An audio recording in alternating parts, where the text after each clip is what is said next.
안녕하세요. 청소년 상담사 발달심리. 자, 이 시간에는 발달에 관한 학설입니다. 일단은 세 가지 측면에서 보죠. 태어나면서부터 가지고 나왔다. 소위 말하는 유전적인 부분을 강조하는 그런 설이 있고, 아니다. 후천적으로 발달한다. 유전은 상관이 없다. 라고 하는 설. 그러나 이 두 가지를 믹스한, 그러니까 유전과 환경의 상호작용이다. 라는 세 가지로 볼 수가 있습니다. 자, 먼저 생득설 보죠. 생득설. 유전설, 소질 만능설, 교육 부정설. 교육해봤자 안 된다. 자, 무슨 얘기냐면은 생득이라는 것은 한자로 태어나면서부터 얻을 득자입니다.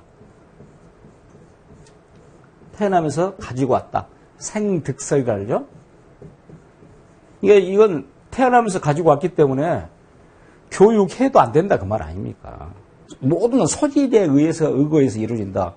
그러니까 교육 부정설이야. 교육해봤자야. 태어나면서 가지고 나오는데 그런 말 아닙니까 지금?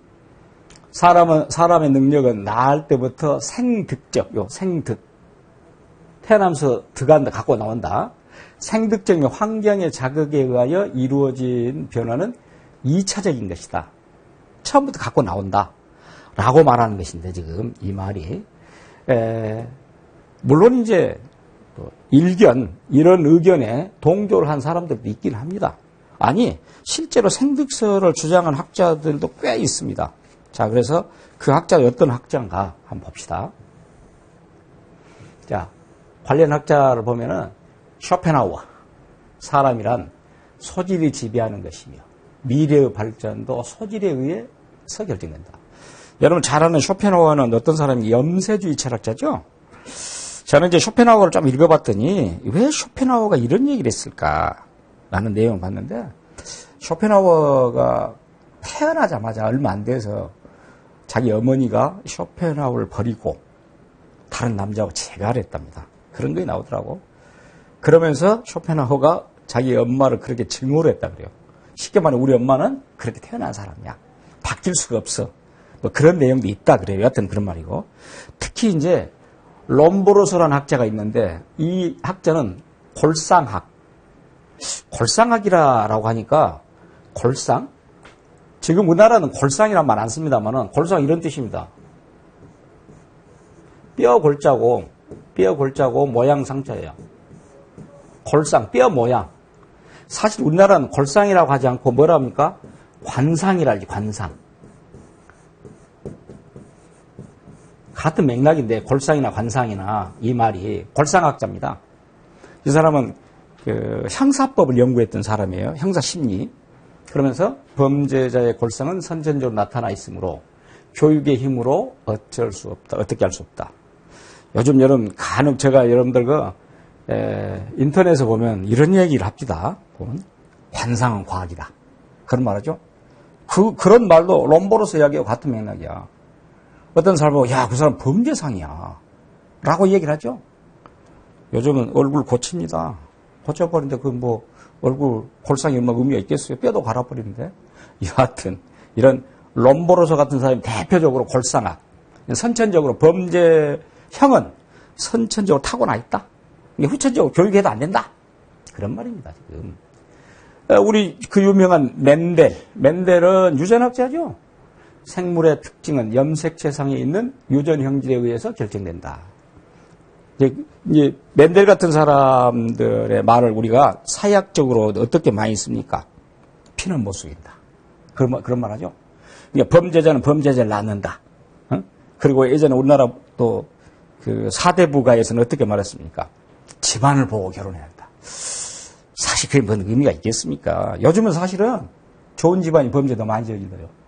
갖가지 보이게 안 보이게 많이 뭔가 스펙도 가짜로 만들고 뭣도 하고 안 그럽니까? 없는 사람 화도 못해 그것은.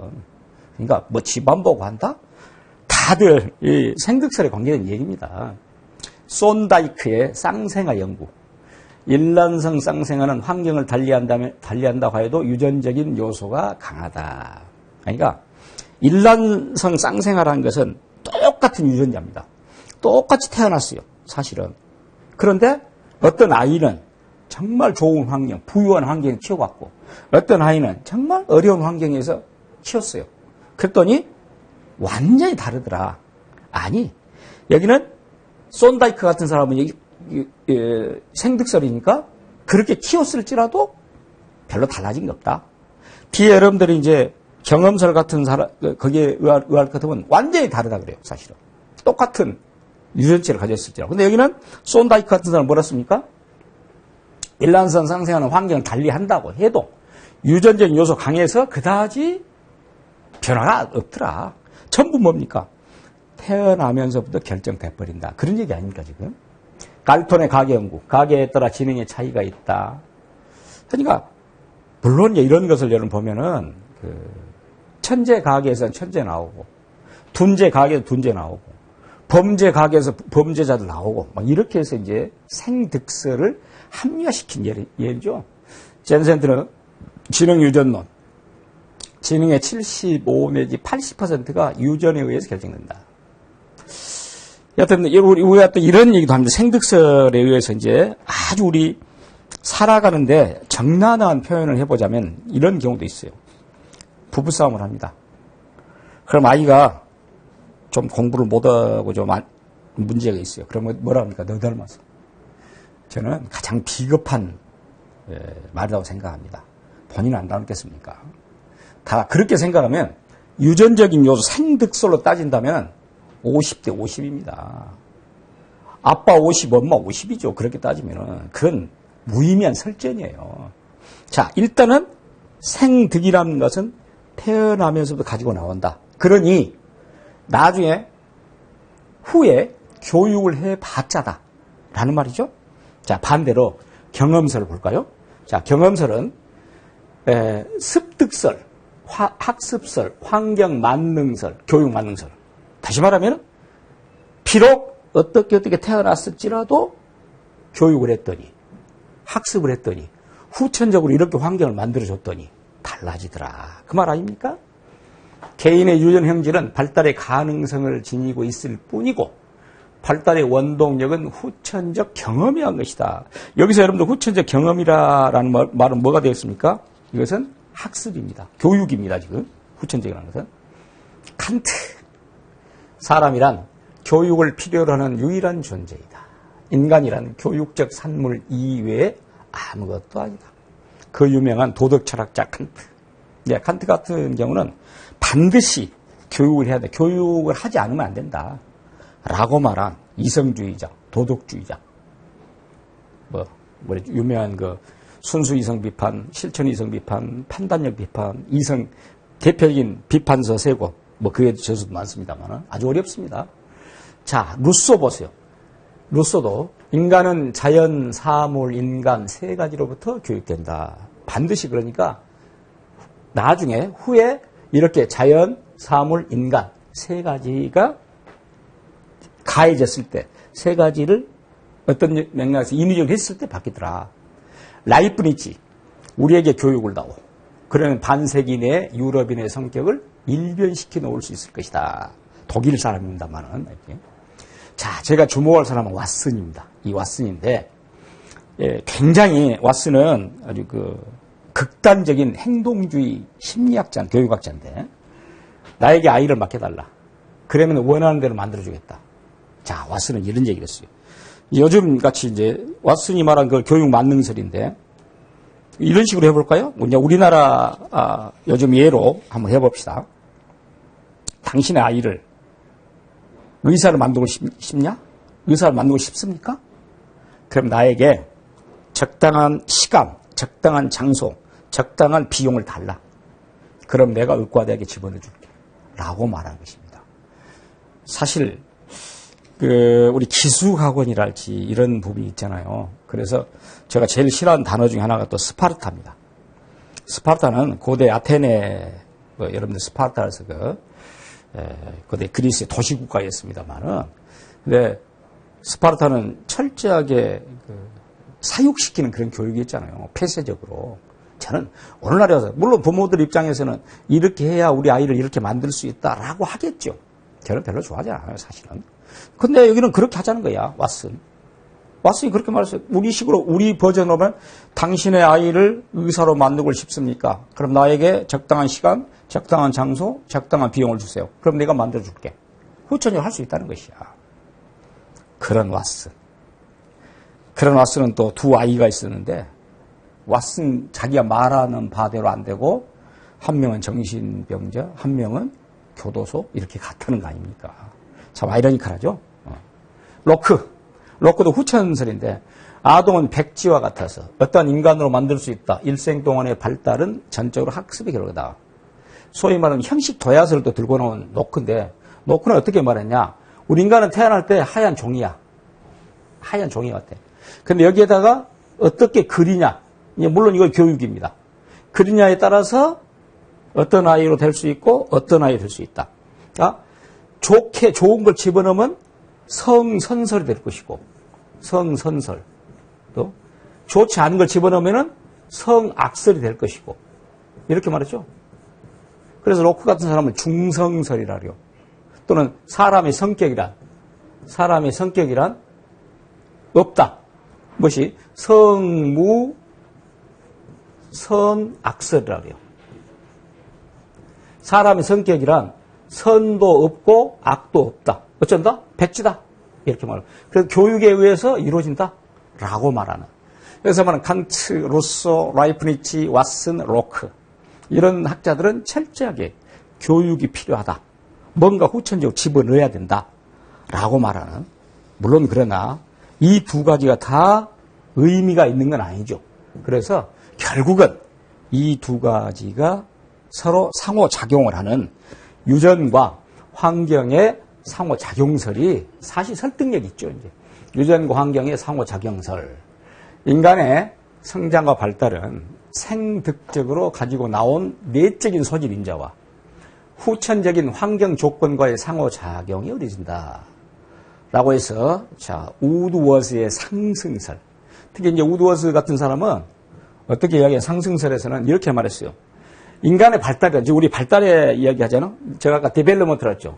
인간의 발달이란 펑션, 함수 관계다라고 해가지고 여기서 유전적인 것, 환경, 유전적인 건 헤러더티라고 그래요. H라고 그래요. 헤러더티. 이제 환경적인 것은 environment E라고 그래요. 이렇게 해서 이렇게 발달은 헤러더티와 environment, 이제 유전적인 것과 환경적인 상호작용에서 상승한다. 더 커진다. 그것을 우드워스의 상승설이라고 말합니다.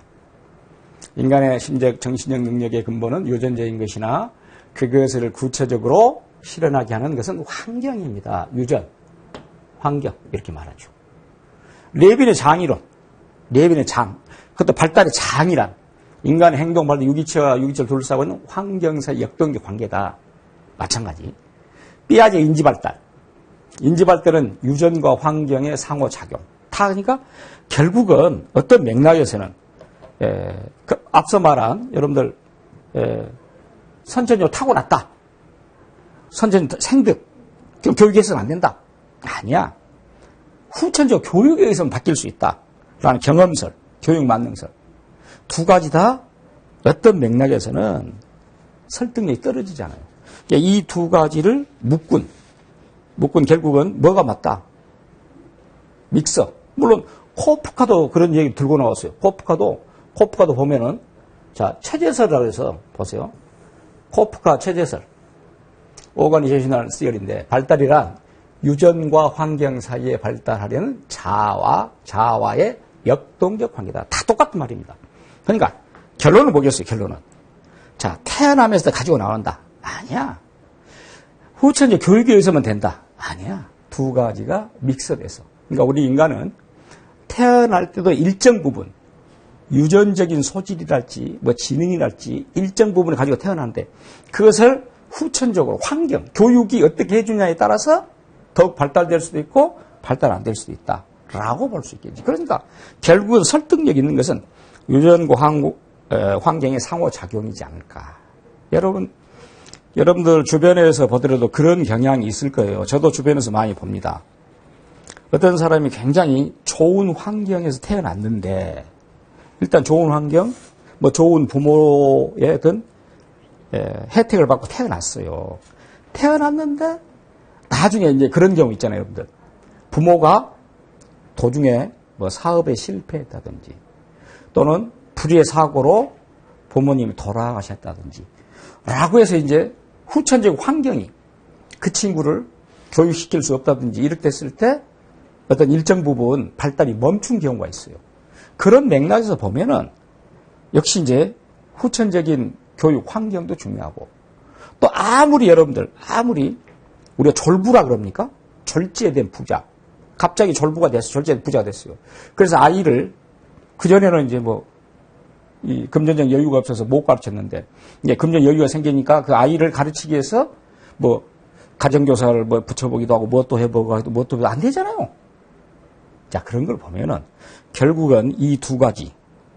자, 타고난 유전적인 거, 헤라더키하고 나중에 후천적인 인바이러먼트, 환경, 이 두 가지가 잘 조화를 이룬다면은 발달은 제대로 이루어지지 않을까. 그래서 그 이론이 설득력이 있고 또 오늘날 가장 받아들여지는 이론입니다. 그런데 최근에 이제 발달의 연구 동향입니다. 물론 이런 최근의 연구 동향 같은 경우는 말 그대로 최근의 학설이기 때문에 아직은 물론 그렇다고 해서 최근이다 그러니까 21세기 들어와서 나온 그런 건 아니에요. 이미 20세기 학설들입니다만은 일단 봅시다. 행동생물학 다윈의 연구에 기초하여 로렌츠에 의해 현대적 기초가 확립되었다. 이게 행동생물학은 앞서도 제가 그런 얘기 했잖아요. 특히 로렌츠의 각인설이랄지 이런 걸 보면은 갓 태어난 부화된 거위를 로렌츠가 데리고 다녔다니까? 이 로렌츠를 엄마로 생각해. 그러니까 태어난 것은 동물이었는데 로렌츠라는 사람을 자기 엄마로 생각한다니까? 그러면 이게 행동생물학이라는 것은 충분히 그런 행동학적 관점에서, 행동심리학적 관점에서 접근해 볼 수 있다. 그렇게 해서 또 인간의 발달을 점검해 볼 수 있다. 그 말이고.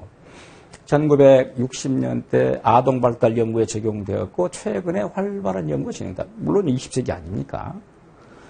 행동생물학자들이 주장하는 개인이 환경의 영향에 반응한다는 원리는 인간 발달 연구의 다양한 방향을 제공해 되었다. 그렇습니다. 그러니까 그래서 결국 이제 인간 발달의 환경이 어떻게 작동하냐 그에 따라서 물론 이런 이론도 결국은 아까 말한 대로 상호작용설과 서로 같은 맥락에서 볼 수 있습니다만은 여하튼 이런 견해들 최근에 발달 연구 동향 이런 견해들다. 자 블롬펜 브로너 생태 이론인데 생태도 뭡니까? 생태도 결국은 아까 환경적인 것이에요. 여러분 생태라는 것은 또 이렇게 쓰잖아요. 생태는 자 우리가 살아가는 모습입니다. 생태라는 것은 생태 이론이라는 것은 이 말은 무슨 말입니까? 결국 생태도 환경이에요. 그러니까 환경을 어떻게 조성해 주냐에 따라서 달라진다. 생태론 이런 맥락이니까 봅시다. 생태론은 행동생물학의 보충 이론으로 앞서 말한 행동생물학적인 그런 이론. 아까 다윈에 의해 시작돼서 다윈도 유전학자죠. 특히 로렌츠가 완성한 그런 이론을 보충은 유전적 요소. 자, 유전적 요소 타고난 것. 가정의 역사. 가정의 역사도 타고난 것, 환경적인 것 같이 붙죠. 사회경제적 수준 순전 생태. 이것도 환경적인 것이에요. 가정생활의 질, 문화적 배경 같은 요인들이 발달과 관련된다. 그럼 보세요. 여기서 보면은 생태는 유전적 요소는 타고난 거 아닙니까? 이것은 가정의 역사라는 건 타고난 것과 환경의 상호 두 가지 다 섞이고 나머지는 사회 경제적 수준 다 이제 후천적인 것이야. 가정생활의 질, 문화적 배경. 그러니까 결국은 선천적인 것, 후천적인 것, 생득적인 것, 그다음에 습득적인 것 다 같이 묶여가는 거 아니에요. 이게 발달과 관련이 된다고 보고 있다. 그러니까 이건 결국 생태설도 아까 말한 환경과 같은 맥락이다. 환경하고 라고 보죠. 아동의 발달을 보다 정확하게 이해하기 위해서 아동에게 영향을 미치는 환경의 개념을 확장시켰다. 그렇습니다. 이제 미시냐, 중간이냐, 외체계냐, 거시체계냐. 이렇게 이제 브롬펜 브로너가 그 생태를 가지고 체계를 구분해서 한 얘기입니다. 미시란 것은 가장 적은 단위로 본 것이지. 자, 직접적으로 접하는 환경에 대한 아동의 능동성과 상호작용 패턴에 관심을 가진다. 그러니까 가장 작은 단위. 어디입니까? 가정, 유치원, 학교, 또래 집단. 이런 굉장히 적잖아요. 가정, 유치원, 학교, 또래 집단, 친구 집단, 또 놀이터. 이런 미시체계. 이것도 환경 아닙니까? 자, 이 환경에 대한 아동의 능동성 상호작용. 이 패턴 관심. 네, 중간 체제는 조금 더 확대한 것입니다, 이제. 중간 체제는. 그래서, 미시체계들 간의 그러니까 가정 간의 상호작용이 되겠죠, 그러면. 미시체계들. 가정과 뭐 학교, 가정과 유치원, 또래 집단과 또, 가정 이런 것. 미시체계들 간의 상호작용, 즉, 아동이 적극적으로 참여하는 환경들 간의 관계성을 강조한다. 자, 가정과 학교, 또, 가정과 또래 집단. 중간 체제는 미시체계들 간의 또 묶음이야. 그러니까 이런 부분에서 또 환경을 중요시 여긴다. 그다음 외체계 보세요. 아동이 직접적으로 접촉하지는 않지만 아동에 영향을 미치는 환경, 밖에 드러나 있는 것. 아동의 환경의 밖의 부분, 이웃, 부모의 직장, 정부 기구, 이건 외체계죠. 그리고 거시체계. 이제 거시체계는 넓게 포괄한 개념이니까. 아동이 속해 있는 문화적 환경 전체다. 그래서 예를 들어 사회적 가치나 법, 관습. 자, 이처럼 브롬펜블로우의 생태이론도 앞서 말한 유전 또 후천적인 환경 그걸 상호작용하는데 그걸 또다시 또 다른 분류를 해서 말한 것으로서 역시 이것도 상호작용설에 근거한 내용인데 오늘날 이제 이런 이론이 또 많이 적용이 된다라는 것이 되겠습니다. 자, 그 다음에 비고치키. 자, 비고치키는 여러분들 그 삐아제의 대안으로서 나온 학자인데 비고치키가 사회문화이론. 비고치키는 어떤 얘기를 했냐면은 삐아제 같은 경우는 아동은 타고나면서부터 어떤 인지할 수 있는 능력이 있다. 그리고 특히 이제 삐아제 같은 경우는 스스로가 환경에 능동적으로 작동을 할 수 있다. 작은 과학자다 아이는 그렇게 말했는데 비고치키는 거기에 반기를 들었어요. 무슨 소리입니까? 라고 해서 비고치키는 어떻게 말했냐? 이런 얘기를 했습니다. 자, 아동이 갖고 있는 세계가 있는데 아동이 다릅시다. 아동을 둘러싸고 있는 뛰어난 동료, 뛰어난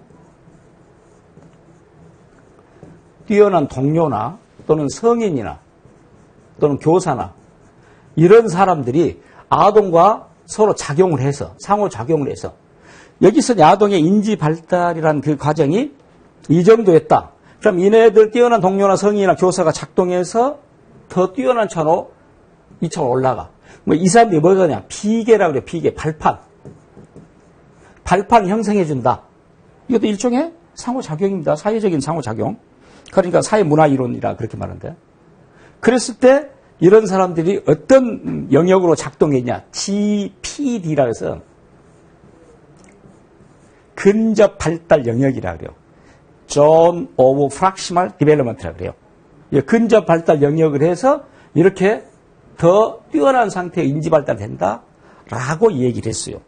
자, 이런 것이 이제 대표적인 또 비고치키의 사회문화 이론이라 역시 이것도 그 어떤 아동을 둘러싸고 있는 주변의 사회 주변 환경이 중요하다. 그런 얘기를 했던 것입니다. 보세요. 비고치키의 사회문화 이론, 문화적으로 의미 있는 행동을 습득하는데 이 아동이 문화적인 어떤 문화적으로 의미 있는 행동을 습득하는 데 있어서 아동과 사회적 상호작용을 강조한다. 분명히 아동 혼자서 되지 않고 아동을 둘러싸고 있는 사회적 환경, 사회 문화적 환경이 중요하다. 자, 근접 발달 영역의 개념에 기초한 협력학습. 그러니까 이런 뛰어난 동료나 성인이나 교사가 이런 사람 도와준다면 그네들이 근접 발달 영역을 형성해 줘. 그래서 한 차원 더 뛰어나게 된다고 말이야. 그 개념에 기초한 협력학습, 도제교육의 틀을 마련하였고 사회적 구성주의 학습의 토대를 제공했다. 상당히 어려운 얘기인데 구성주의 학습이라는 것은 자기가 만들어가는 것인데 그 도움을 받아서 한다는 것이고 도제교육이라는 것은 여러분들 어떤 의미냐면은 중세 서양에서 나온 개념입니다만은 내가 만약에 어떤 기술을 배우러 간다. 뛰어난 기술자 집에. 그걸 이제 마스터, 장인이라고 그래요. 그럼 내가 맨 밑에 들어갑니다. 그럼 뭐가 되냐? 도제가 됩니다. 도제. 도제는 이제 물심부름도 하고 이렇게 해. 그러다가 어느 정도 기술을 익혀. 그럼 직공이 돼요.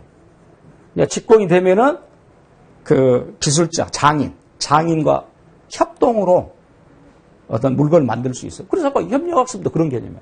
그러다가 이 직공이 더 높은 차로 올라가면 스스로 물건을 만들 수, 어떤 제품 만들 수 있으면 장인, 마스터가 된 것이야. 이게 도제교육이라고 그래요. 우리나라도 뭐, 과거에 대학 교수가 되기 위해서는 조교부터 해서 또 뭐 쭉 심부름 하다가, 전임 강사되고 이렇게 막 따까리, 뭐 표현 좀 그렇습니다만, 하여간. 그렇게 했잖아요. 그런 거 도제교육이에요. 그러니까, 아까 말했지만 어떤 아동의 아동을 발달시키기 위해서는 그 주변에 뛰어난 동료나 성인이나 교사들이 도와줘야 된다. 협력해줘야 된다. 그렇게 해서 GPD, 근접 발달 영역을 형성해 준다. 그리고 한참 더 뛰어난 어떤 인지 발달 이론이 비계가 돼서, 발판이 돼서 이 사람들, 비계라는 건 발판이라는 뜻입니다. 발판이 돼서 점핑할 수 있다. 그러니까 반드시 사회 문화적으로 어떤 도움을 줄 수 있는 그런 동료들 필요, 혼자는 안 된다. 라는 말 아닙니까?